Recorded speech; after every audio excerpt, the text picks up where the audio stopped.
할렐루야. 사랑하는 성도 여러분, 반갑습니다. 오늘 우리가 하나님의 말씀을 함께 나눌 때 바쁜 하루하루를 살아가는 우리들의 삶이지만 그럼에도 불구하고 하나님 앞에 기도하는 자의 삶이 진정한 살아있는 삶이며 진정으로 주님께서 원하시는 삶임을 깨닫는 은혜의 시간이 되기를 간절히 원합니다.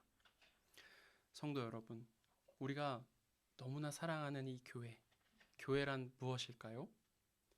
교회는 공공기관이나 사회단체가 아닙니다. 교회는 사회복지기관도 아니고 동호회도 아닙니다. 또한 교회는 사업체도 아닙니다. 교회를 이러한 세상의 정의로 비교하고 또 거기에 끼워 맞춰 보려고 한다면 교회가 무엇인가에 대한 명확한 정답을 찾아내기란 정말 어려운 일일 것입니다. 그렇다면 다시 한번 질문해 봅니다. 교회란 무엇일까요? 심플하게 교회는 교회입니다. 그리고 교회는 교회다라는 것을 가장 명확하게 확인할 수 있는 표지는 바로 우리가 하나님을 향하여 드리는 기도일 것입니다. 예수님께서는 내 집은 만민이 기도하는 집이다라고 말씀하셨습니다. 그렇습니다. 교회의 정체성은, 그리고 더 나아가 교회의 성공과 실패는 그 교회의 사회적 영향력과 성도의 숫자, 그리고 재정의 풍족함보다는 기도에 달려 있는 것입니다. 깨어서 기도하는 교회는 살아 움직이는 교회가 될 것이고, 그렇지 못한 교회는 무늬만 교회가 될 것입니다. 그리고 더 나아가 기도는 교회를 구성하고 있는 우리 성도들의 정체성과 성도로서의 성공과 실패와도 직결되는 것입니다. 목회자로 살아가다 보면 많은 성도님들을 만나게 되고, 목회자라는 이유 때문에 그에게 어려운 일이 닥쳤을 때, 혹은 기쁘고 또 감사한 일이 생겼을 때 그 소식을 먼저 접하게 될 때가 있습니다. 사실 솔직하게 말씀드리면 어려운 일이 생겼을 때 연락받는 경우가 더 많은 것 같습니다. 목회를 처음 시작하면서 성도님들의 어려운 이야기를 듣게 되었을 때, 이 일을 어떡하지? 내가 어떻게 도와주거나 도움이 될 만한 일은 없을까? 고민부터 시작했던 것이 사실입니다. 그리고 그 어려운 일로 인하여서 한 성도가 좌절하거나 낙심하지 않을 수 있는 방법이 무엇인가, 계속해서 그것만 고민했었던 것이 제 자신이었습니다. 그런데 어느 순간 저는 저의 목회자로서의 정체성을 잊어버린 채 세상의 가치에 표류하고 있는 제 자신을 발견하게 되었습니다. 물론 성도님들의 어려움을 저의 일처럼 함께 아파하는 것, 성도님들의 기쁨이 저의 일처럼 기쁨이 되는 것, 그것은 저에게 아주 당연한 일입니다. 하지만 그 모든 것보다 먼저 함께 기도하고 성도로 하여금 최우선적으로 기도하며 하나님 앞에 내어놓을 수 있는 믿음을 소유하게 하는 것이 목회자로서의 최우선이자 최선의 해결 책임을 깨닫게 되는 순간이 있었습니다. 우리가 교회 다니면서 가장 많이 듣는 말 중에 하나가 바로 기도입니다. 혹은 기도하겠습니다. 혹은 기도합시다. 이런 말들입니다. 맞습니다. 문제를 만나도, 아픔이 있어도, 감사한 일이 있어도 교회에서는 기도라는 말이 항상 우선되어야만 합니다. 오늘 말씀의 제목은 호흡처럼 기도하라입니다. 여러분, 호흡이 무엇이죠? 아주 간단하게 말해보자면 산소를 우리 몸속으로 들이마시고 우리 몸속에 있는 이산화탄소를 몸 밖으로 내보내는 과정을 호흡이라고 할 수 있겠습니다. 어느 누구도 이 과정을 소홀히 할 수 없으며 이 과정 없이는 살아갈 수 있는 사람은 없습니다. 마찬가지로 어느 누구도 기도하지 않으면, 즉 우리의 모든 것을 하나님 앞에 아뢰고 하나님이 주시는 진정한 의미의 생명을 우리 몸속으로, 우리 영혼 속으로 받아들이지 않는다면 그 영혼은 죽은 것과 다름없는 존재가 되어버리고 마는 것입니다. 호흡처럼 기도하라. 오늘 말씀은 우리에게 이 사실에 대해 이야기해주고 있습니다. 오늘 예수님께서는 제자들과 성만찬을 마치시고 자신에 대한 제자들의 배신과 또 부인을 예고하신 후에 제자 몇을 데리고 겟세마네로 향하십니다. 그리고 그곳에서 예수님께서는 십자가 순환을 앞두고 하나님 앞에 그야말로 처절한 기도를 하고 계십니다. 이 땅에 메시아로 오신 예수님에게 이 일은 피할 수 없는 일이었습니다. 그리고 오늘 말씀을 통하여 우리는 예수님께서 처절하게 그 기도하실 때 어떤 마음을 가지고 기도하셨는지 보게 됩니다. 그 기도의 내용이 무엇이었습니까? 우리 오늘 함께 읽은 본문 말씀 중에 마가복음 14장 36절 말씀 다시 한번 읽어봅니다. 마가복음 14장 36절입니다. 이르시되 아빠 아버지여 아버지께는 모든 것이 가능하오니 이 잔을 내게서 옮기시옵소서. 그러나 나의 원대로 마시옵고 아버지의 원대로 하옵소서 하시고 아멘. 오늘 예수님의 기도의 내용은 모든 것이 가능하신, 즉 전지전능하신 하나님 아버지께서 십자가의 죽음이라는 이 잔을 나에게서 옮겨달라는 것이었습니다. 그리고 예수님의 기도는 여기에서 그친 것이 아니죠. 모든 것을 자신의 뜻이 아닌 아버지의 뜻에 맡기고 그 뜻에 순복하는 모습을 우리는 예수님의 기도를 통해서 보게 됩니다. 이렇게 이 땅에서의 예수님의 마지막이 다가오고 있는 이때 제자들은 무엇을 하였습니까? 우리 마가복음 14장 37절에서 38절까지의 말씀 함께 읽어봅니다. 함께 읽습니다. 돌아오사 제자들이 자는 것을 보시고 베드로에게 말씀하시되 시몬아 자느냐 내가 1시간도 깨어 있을 수 없더냐 시험에 들지 않게 깨어 있어 기도하라 마음에는 원이로되 육신이 약하도다 하시고 예수님은 제자들 또한 자신의 기도에 동참하기를 원하셨지만 제자들은 예수님의 기대를 저버리고 피곤하여 잠이 들고 말았습니다. 오늘의 이 함께 읽은 이 본문을 가지고 이렇게 기도하지 않는, 예수님은 기도하시는데 잠이나 자고 있는 이 제자들에게 초점을 맞춰서 주님과 보조를 맞춰가는 성도, 육신의 연약함을 이겨내고 깨어 기도하는 성도라는 주제로 말씀을 나눌 수도 있겠지만 오늘 우리는 이러한 순간에도 흔들리지 않고 기도하셨던 예수님의 모습을 주목해서 바라보고자 합니다. 그리고 늘 기도해야 하지만 그러지 못하고 세상에 휘둘려 하나님을 잊어버리고 호흡과도 같은 기도를 하지 못하고 살아가고 있는 우리의 안타까운 인생을 바라봐 보고자 합니다. 빌 하이벨스 목사님의 책 중에 너무 바빠서 기도합니다 라는 책이 있습니다. 너무 바빠서 기도합니다. 책 제목만으로도 너무 은혜가 되지 않으십니까? 사실 이 책 제목을 통해서만 받은 은혜로 오늘 설교를 마쳐도 될 것 같기도 하지만 조금만 이어서 설교를 해보도록 하겠습니다. 이 책 바쁘지만 너무 바빠서 기도합니다 라는 책, 이 책의 제목의 의미가 무엇일까요? 제가 한번 생각해 봤는데 내가 하는 일이 지금 너무 바쁨에도 너무 바쁘기 때문에 난 기도할 수밖에 없다라고 저는 그렇게 한번 이 책의 제목을 해석해 보았습니다. 바쁘기 때문에 기도할 수밖에 없다라는 이 말은 모순되는 말 같기도 하고 일반적인 우리의 생각과는 너무 다른 것 같은 말입니다. 누군가 우리에게 기도 생활에 대해 물어온다고 한번 생각해 보겠습니다. 그러면 여러분들 우리가 어떻게 대답하죠? 가장 많이 우리가 대답하는 핑계 중에 하나는 요즘 너무 바빠서, 시간이 없어서 기도 잘 못했어요 라는 핑계일 것입니다. 우리 2000년 전 예수님의 삶으로 한번 들어가 봅시다. 예수님은 그 누구보다 바쁜 삶을 사셨던 분이었습니다. 정말 많은 곳에서 하나님의 말씀을 전하셨고 어떤 아픈 이들과 귀신 들린 자들을 고치는 사역 또한 예수님은 감당하셨습니다. 또한 예수님이 가시는 곳마다 예수님을 따라다니며 자신의 집으로 예수님 좀 와주세요, 한 번만 와주세요 이렇게 하는 사람들 또한 너무나 많았습니다. 이렇게 바쁜 하루하루를 보내는 예수님이었지만 결코 쉬지 않으셨던 것, 그것이 바로 기도입니다. 예수님께서는 없는 시간을 쪼개서, 없는 시간 속에서도 가장 먼저 최우선적으로 기도를 하셨습니다. 하나님 앞에 사역을 감당할 힘을 구하고 행하시는 모든 일들이 자신의 뜻이 아니라 하나님의 뜻임을 다시 한번 기도를 통하여 확인하셨던 것입니다. 우리가 살아가는 세상 참 바쁘게 돌아갑니다. 만나자는 약속을 우리가 할 때도 오후 몇 시에, 오늘 저녁에 이렇게 약속 시간을 잡는 것이 아니라 오후 몇 시부터 몇 시까지, 그리고 저녁은 몇 시에 만나서 몇 시까지, 시간 단위로, 분 단위로 시간을 쪼개서 우리가 스케줄을 정리합니다. 이렇게 바쁜 시간 속에서 우리는 우리의 그 스케줄을 취사 선택합니다.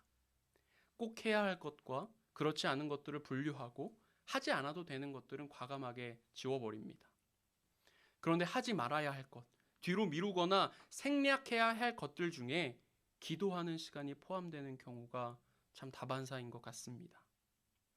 그러면서 내가 이렇게 바쁘니까 하루 스케줄 시간을 분을 쪼개서 이렇게 행하고 있는 이 스케줄들 다 소화하고 나면 잠잘 시간조차 부족한 게 사실이니까 라고 말하면서 기도하지 않고 살아가고 있는 내 자신을 합리화하며 살아가기도 합니다. 그렇지만 여러분, 하나님으로부터 성도로 부름받아 살아간다는 것은 기도의 중요성을 잘 알고 실천하며 살아가는 자라는 것을 의미하는 것입니다. 부름받아 살아가는 우리 그리스도인들은 기도하는 사람이어야만 합니다. 어떤 사람들은 일할 시간, 공부할 시간, 가정 돌볼 시간도 부족한데 내 삶이 하나님께 드려지는 기도이면 되지 어떻게 내가 시간까지 내서 기도하냐라고 이야기하기도 합니다. 내 삶이 기도다. 얼핏 들으면 참 멋있는 말인 것 같고 또한 맞는 표현인 것 같기도 합니다. 맞습니다. 우리의 삶 전체가 하나님 앞에 드려지는 기도여야 함은 분명합니다.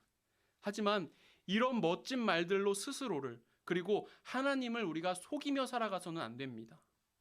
삶이 기도여야 하는 것만큼 진짜 하나님 앞에 나의 모든 것을 내어놓고 기도하는 것, 이것 또한 우리 그리스도인들에게 정말 중요한 것이기 때문입니다.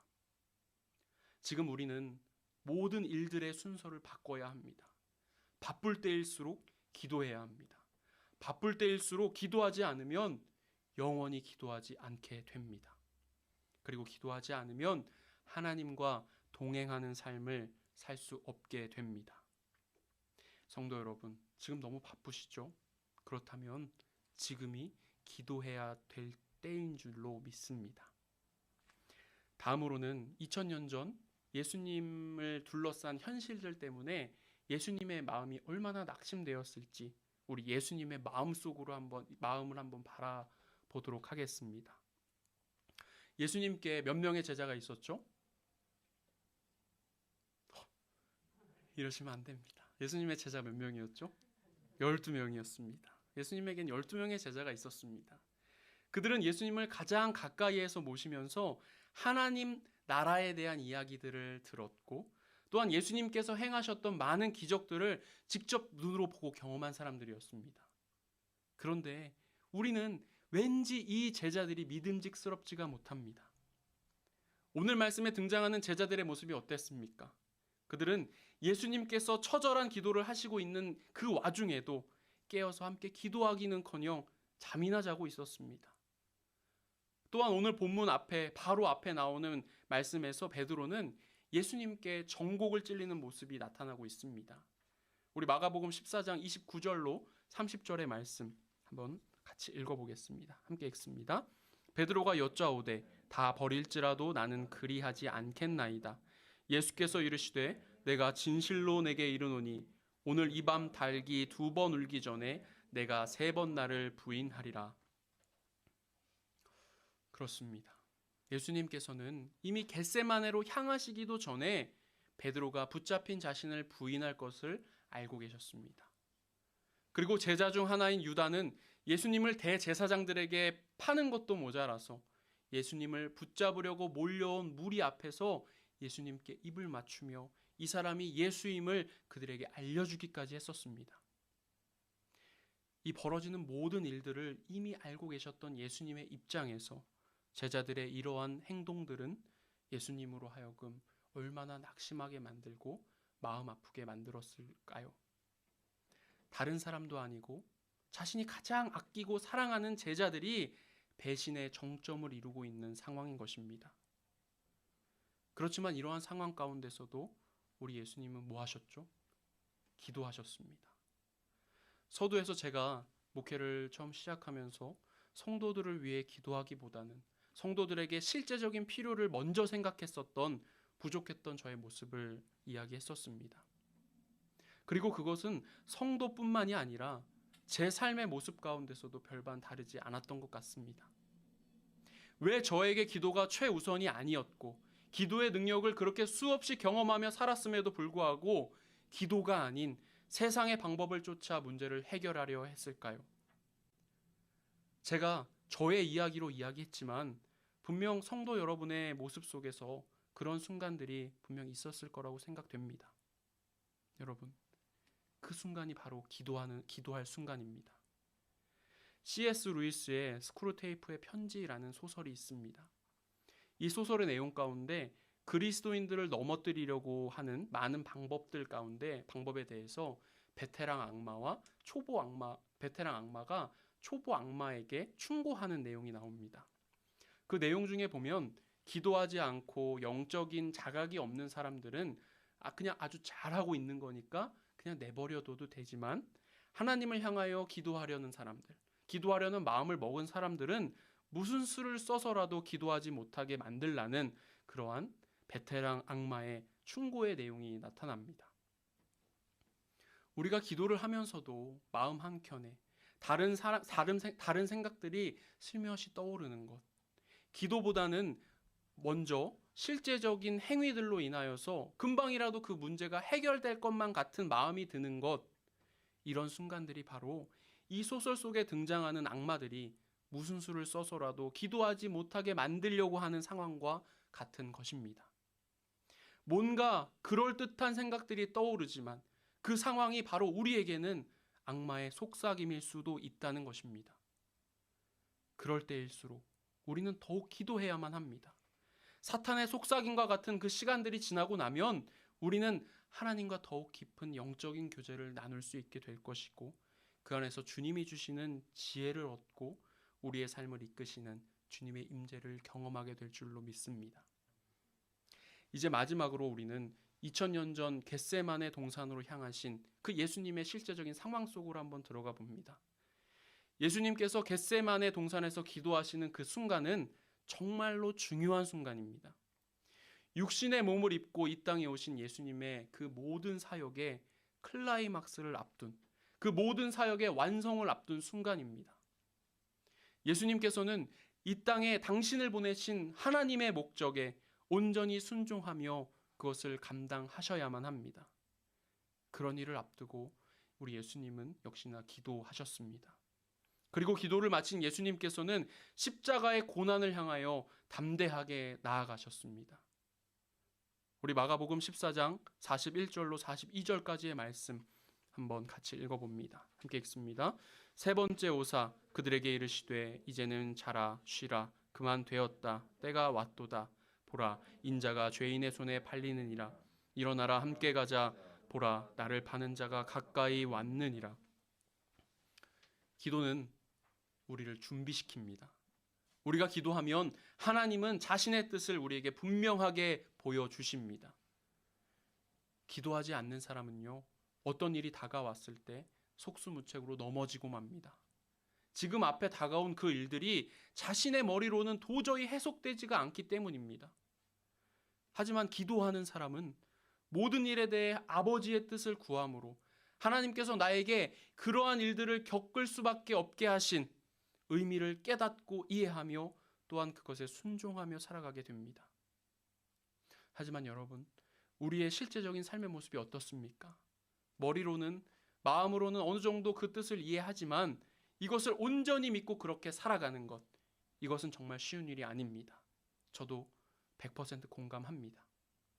하지만 여러분, 오늘 말씀의 예수님의 이 기도를 우리의 삶 속에서 또한 만나게 되는 많은 일들 앞에서 우리가 반드시 기억하고 살아갈 수 있기를 원합니다. 나의 원대로 마옵시고 아버지의 원대로 하옵소서라는 이 말씀을 말입니다. 오늘 말씀을 마치겠습니다. 우리 그리스도인들에게 기도란 가깝고도 먼 것입니다. 우리의 기도는 금방이라도 손에 잡힐 듯이 가깝게 보이는 동시에 아무리 손을 내밀어도 좀처럼 쥐어지지 않는 미지의 어떤 것과 비슷합니다. 그래서 우리에게 기도는 가장 쉬운 것 같으면서도 가장 어려운 것으로 다가오곤 합니다. 또한 우리는 기도를 해야 한다는 당위와 기도를 방해하는 그 현실 사이에서 이러지도 저러지도 못하는 모습으로 살아가고 있기도 합니다. 여러분, 오늘 말씀 제목이 뭐죠? 다시 한번 읽어보겠습니다. 함께 읽습니다. 호흡처럼 기도하라. 다시 한번 읽어볼까요? 호흡처럼 기도하라. 그리스도인이라는 그 부르심 안에 담긴 의미가 무엇인지 알고 있다면, 그리고 기도 없이는 결코 그 부르심에 응답하지 못한다는 것을 알고 있다면, 우리는 모든 순간 어떤 상황 가운데에서도 기도하지 않고 살아갈 수 없는 것입니다. 사랑하는 성도 여러분, 호흡처럼 기도하십시오. 호흡처럼 기도함으로 우리의 모든 것을 하나님 앞에 아뢰고 하나님이 주시는 진정한 의미의 생명을 품고 살아가십시오. 그럴 때 우리는 주님이 주시는 평안과 진정한 축복이 가득한 삶을 살아가게 될 줄로 믿습니다. 지금 이 순간 우리가 이렇게 숨쉬듯 지금 이 순간부터 기도하는 삶을 살아가기를 간절히 기도하고 소망합니다. 아멘.